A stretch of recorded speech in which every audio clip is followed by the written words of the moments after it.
To shift gears, Kanye, for a second and talk about something that's serious in the news, Chris Brown and Rihanna. You've obviously heard about the alleged assault on Rihanna. Did you happen to see those guys on Saturday night at Clive's? Yeah, I saw him at Clive's. And how well do you know Chris, or how well do you know Rihanna? I think I know Rihanna a bit better because I went on tour with her. Yeah.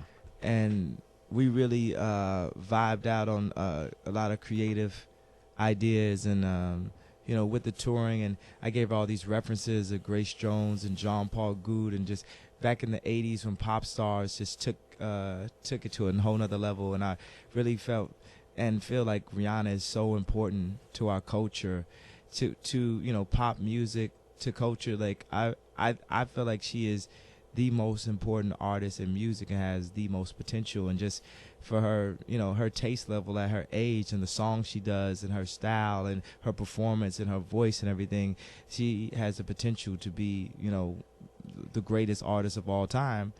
And, in that sense, I feel like that's my baby sis, and I would do any and everything to help her in any situation. So anything that I heard, I don't want to speak too much on it, but I was completely devastated by the concept of what I heard. So I was just like to the point where I was at the beginning of the American Boy performances when I really heard, when it kind of got cleared up of what might have happened.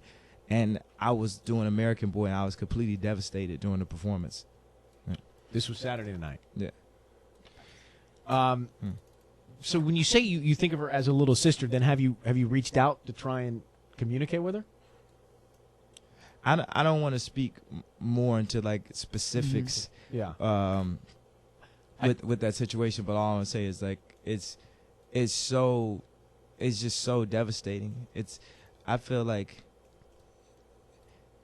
just as a person, I don't care. I don't even how famous she is, or even if she just like worked at McDonald's, like that should never happen. It should never come to that place, And I think the word devastated is the right word. It's the same thing that I couldn't believe this as I was hearing about it, and then still reading the detail and knowing both of them. Knowing, to me, he seems like a good guy, and I think she's, like you said, a superstar and a terrific woman. So, I appreciate you commenting on that. On Air with Ryan Seacrest.